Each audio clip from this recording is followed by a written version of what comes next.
तो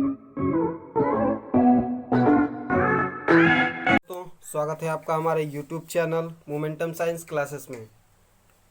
दोस्तों आज हम पढ़ेंगे कक्षा 12वीं की भौतिक विज्ञान का अगला टॉपिक जो लेसन 2 से है, समांतर प्लेट संधारित्र, पैरेलल प्लेट कैपेसिटर। दोस्तों ये एग्जाम के दृष्टिकोण से बहुत ही महत्वपूर्ण है, इसलिए आप लोग अच्छे से इसे तैयार करिएगा।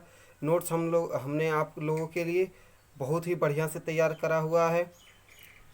तो देखिए, समांतर प्लेट संधारित्र हेडिंग डालेंगे, उसमें लिखना क्या है कि समांतर प्लेट संधारित्र में धातु की दो बड़ी समरूप प्लेटें, जैसा कि चित्र में दिखाया गया है कि समांतर प्लेट संधारित्र में धातु की दो बड़ी समरूप प्लेटें एक दूसरे से बहुत कम दूरी जिसे हमने डी माना हुआ है, बहुत कम दूरी पर परस्पर समांतर रखी होती हैं। प्लेटों के बीच स्थान में, जो प्लेटों के बीच का स्थान जो गैप होता है, उनमें कोई परावैद्युत माध्यम भर दिया गया होता है। प्लेटों के आमने सामने के पृष्ठों के बीच की दूरी d तथा प्रत्येक प्लेट का क्षेत्रफल a। हम मान लेते हैं कि जो प्लेटों के आमने सामने के पृष्ठ के बीच की दूरी d है तथा प्रत्येक प्लेट का क्षेत्रफल a है। तो ये तो हो गया समांतर प्लेट संधारित्र के बारे में कि क्या हमने बनाया हुआ है, उसके बारे में हमने लिख दिया है और क्या चीज़ हमने माना है। तो उसके बीच की दूरी हमने डी माना है, उनका क्षेत्रफल ए मान लिया है। तो इसी के हिसाब से अब हमारी अगली हेडिंग होती है समांतर प्लेट संधारित्र की धारिता ज्ञात करना, capacitance of parallel plate capacitor. इसके लिए भी हमने यही जो समांतर प्लेट संधारित्र है, इन्हीं को हमने ऐसे बना दिया है। तो इसके बीच में परावैद्युत भरा हुआ है, ठीक। तो अब देखिए, इसका क्षेत्रफल ए है जो हमने पहले से ही लिख दिया हुआ है। तो हम मान लेंगे कि माना समांतर प्लेट संधारित्र की दो प्लेटें 1 व 2 हैं, जैसा कि फिगर में दिखाया हुआ है, तथा प्रत्येक प्लेट का क्षेत्रफल a है तथा इनके बीच की दूरी स्मॉल d है तथा इनके बीच एक परावैद्युत माध्यम भरा है जिसका परावैद्युतांक k है। तो हमने आपको बताया हुआ है कि परावैद्युतांक किसे कहते हैं, परावैद्युतांक किसे कहते हैं, उसका क्या रोल होता है संधारित्र में, इन सब चीज़ों के बारे में हमने आपको बताया हुआ है। अगर आप चैनल पर नए हों और पीछे की वीडियो नहीं देखे हों या फिर पीछे से नोट्स तैयार नहीं किया हो, तो पहले पीछे के नोट्स तैयार कर लें, उसके बाद फिर ये आगे के चैप्टर वाइज आप नोट्स तैयार करते जाएं ताकि आपको एग्ज़ाम के टाइम में आसानी हो परीक्षा देने के लिए। तो हमने ये समांतर प्लेट संधारित्र की धारिता को ज्ञात करने के लिए अब हम यहाँ पर डेरिवेशन करेंगे। मान लेंगे कि माना प्लेट 1 को आवेश प्लस क्यू तथा प्लेट 2 को माइनस क्यू दिया जाता है, जैसा कि चित्र में हमने दिखाया हुआ था कि माना प्लेट 1 को आवेश प्लस क्यू तथा प्लेट 2 को आवेश माइनस क्यू दिया जाता है। तो प्रेरण के कारण, अब प्रेरण क्या होता है ये भी हमने आपको पीछे वीडियो में बता चुके हैं, नहीं समझ में आया तो कमेंट करके जरूर बताएं। तो प्रेरण के कारण दोनों प्लेटों पर आवेश भीतरी पृष्ठों पर चला जाएगा। अब इसलिए प्लेट 1 का पृष्ठ आवेश घनत्व, पृष्ठ आवेश घनत्व भी हेडिंग हमने बता चुका है, यानी कि हम सब चीज़ें बता चुके हैं और इसीलिए आप लाइन से देखते जाएंगे, आपको सारी चीज़ें समझ में आती जाएंगी। तो प्लेट 1 का पृष्ठ आवेश घनत्व हमारा हो जाएगा, क्या हो जाएगा, Q/A, जिसे हम सिग्मा लिख सकते हैं। प्लेट 2 का पृष्ठ आवेश घनत्व जो है -Q/A, जिसे माइनस सिग्मा लिख सकते हैं। तो यदि प्लेटों के बीच स्थान में प्लेट 1 व प्लेट 2 के कारण वैद्युत क्षेत्र की तीव्रताएं क्रमशः E1 व E2 हों, ठीक। तो हमारा E1 बराबर E2 होगा और ये बराबर हो जाएगा σ/2k एप्सिलॉन नॉट के। इसके लिए भी हमने पीछे बता चुके हैं।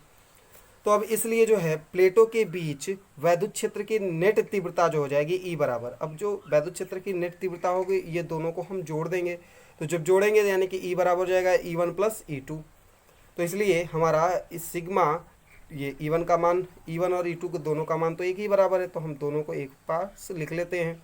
देखिए σ/2k epsilon not plus σ/2k epsilon not. अब जब हर बराबर होता है, दो सब सेम है, यानी कि दो सिग्मा k एप्सिलॉन नॉट होगा, तो 2 से 2 कट जाएगा, यानी कि बचेगा σ/k एप्सिलॉन नॉट। इसे हम समीकरण 1 कर लेते हैं।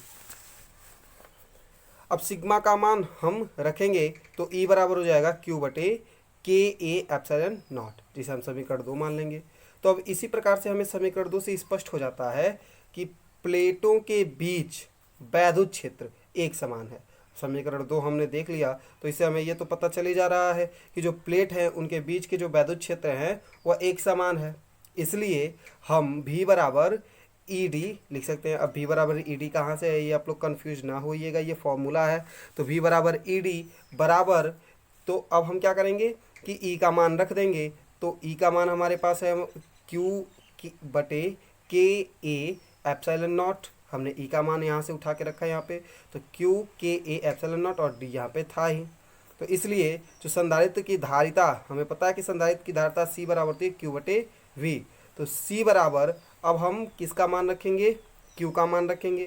तो q का मान हमने यहाँ से फाइंड करेंगे तो आएगा हमारे पास के ए एप्सिलॉन नॉट बटे डी। और यही हमारी संधारित्र समांतर प्लेट संधारित्र की धारिता हमें ज्ञात करनी थी। यही समांतर प्लेट संधारित्र की धारिता के लिए फॉर्मूला है। आइए बढ़ते हैं, कुछ इंपॉर्टेंट नोट्स देख लेते हैं इनमें कि क्या हम लिखें। पहला है कि अधिक धारिता का संधारित्र बनाने के लिए, ध्यान दीजिएगा कि अधिक धारिता का संधारित्र बनाने के लिए प्लेटों का क्षेत्रफल अधिक, उनके बीच की दूरी कम तथा प्लेटों के बीच के माध्यम का पराविद्युतांक अधिक होना चाहिए। क्या होना चाहिए कि अगर हमें अधिक धारिता का संधारित्र बनाना है तो उसके लिए हमें प्लेटों का क्षेत्रफल अधिक लेना होगा, उनके बीच की दूरी को कम करना होगा तथा प्लेटों के बीच के माध्यम का परावैद्युतांक अधिक होना चाहिए। दूसरा पॉइंट है हमारे पास कि प्लेटों के बीच में निर्वात के स्थान पर परावैद्युत प्रयोग करने पर संधारित्र की धारिता k गुना बढ़ जाती है। अब ऐसा इसलिए होता है क्योंकि अगर प्लेटों के बीच निर्वात है तो निर्वात में k का मान 1 होता है, लेकिन अगर उसके स्थान पे हम कोई परावैद्युत का प्रयोग कर दें तो उसकी जो वहाँ पर जो परावैद्युत का मान होगा वो 1 से अधिक होता है। तो इसलिए 1 से अधिक हो सकता है, 1 से कम भी कुछ का होता है, लेकिन इसीलिए तो हमने लिखा हुआ है कि प्लेटों के बीच में निर्वात के स्थान पर परावैद्युत प्रयोग करने पर संधारित्र की धारिता k गुना बढ़ जाती है। k गुना मतलब कि अगर जितना उसका परावैद्युतांक रहेगा तो उतना गुना बढ़ जाएगी।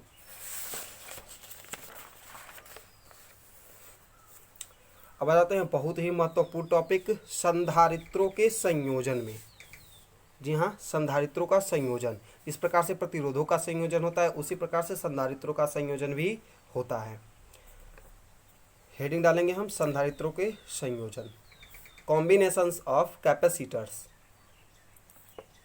यदि हम चाहें तो, ध्यान दीजिएगा कि अब हम लिख रहे हैं, कैसे लिखना है ये चीज़ें सब चीज़ हम लोग करेंगे। तो यदि हम चाहें तो C1 C2 कामा सोन Cn धारिता के विभिन्न संधारित्र लेकर उनके समायोजन से प्रभावी धारिता C प्राप्त कर सकते हैं। अब संधारित्रों को मुख्यतः 2 प्रकार से जोड़ा जाता है, वैसे तो कई प्रकार से जोड़ सकते हैं लेकिन मुख्यतः 2 प्रकार से ही जोड़ते हैं। पहला होता है श्रेणी क्रम संयोजन, पहला होता है हमारा श्रेणी क्रम संयोजन यानी कि सीरीज कॉम्बिनेशन। फिगर हमने इसके लिए बनाया हुआ है, आप लोग देख लीजिए, स्क्रीनशॉट ले सकते हैं, पूरा फिगर देख लीजिए किस प्रकार से फिगर। अब हम इस फिगर के बारे में ही पढ़ेंगे, मतलब इस फिगर के बारे में ही हमें लिखना है। देखिए, परीक्षा में 2 प्रकार से प्रश्न पूछे जाते हैं आपसे। एक प्रश्न पूछा जाता है कि संधारित्र किसे कहते हैं, उनके संयोजन के बारे में लिखिए। अगर बड़ा क्वेश्चन होगा तो ज़्यादा नंबर का क्वेश्चन होगा तो आप पूरा बड़ा लिखिएगा, अगर कम नंबर का क्वेश्चन होगा तो आप छोटा में लिख दीजिएगा, जिससे कि आपका पेपर में टाइम भी बचेगा। चलिए पढ़ते हैं इसके बारे में। श्रेणी क्रम संयोजन, सीरीज कॉम्बिनेशन होता कैसे है सीरीज कॉम्बिनेशन। इस समायोजन में ध्यान से देखिएगा, है बहुत ही आसान।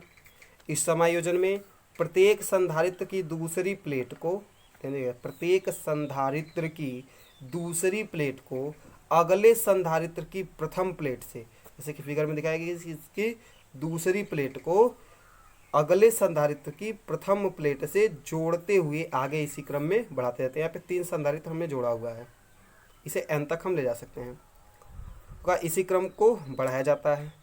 उसके बाद संधारित्र की पहली प्लेट यानी कि पहले संधारित्र, इसके बाद पहले संधारित्र की पहली प्लेट को विद्युत से जोड़ देते हैं तथा अंतिम संधारित्र की दूसरी प्लेट को पृथ्वी से जोड़ देते हैं।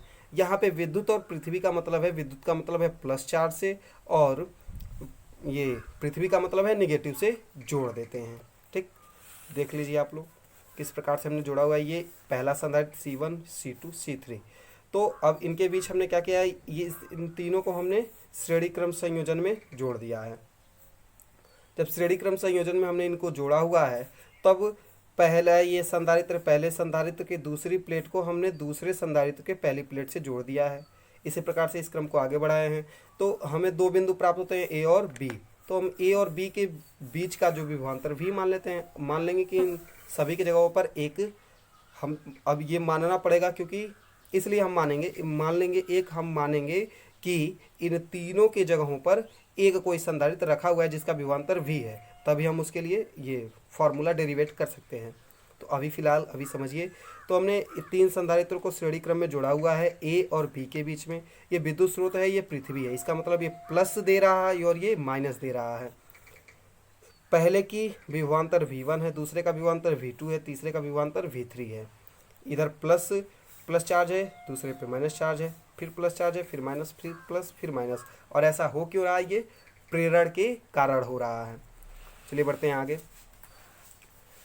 तो चित्र में हमने तीन संधारित्रों को श्रेणी क्रम में जोड़ा हुआ है और इसमें श्रेणी क्रम में सभी संधारित्रों की पहली प्लेट पर प्लस क्यू तथा दूसरी प्लेट पर माइनस क्यू आवेश उत्पन्न हो जाता है।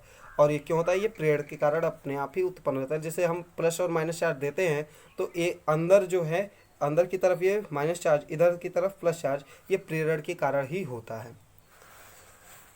तो अब हमें करना क्या है कि श्रेणी क्रम में जुड़े संधारित्रों की तुल्य धारिता के लिए सूत्र डेरिवेट करना है, जिसको हम कल या फिर कल ही हम जब नेक्स्ट वीडियो अपलोड करेंगे तो उनमें हम श्रेणी क्रम में जुड़े संधारित्रों की तुल्य धारिता के लिए सूत्र को डेरिवेट करेंगे। बहुत ही आसान तरीके से डेरिवेट करेंगे।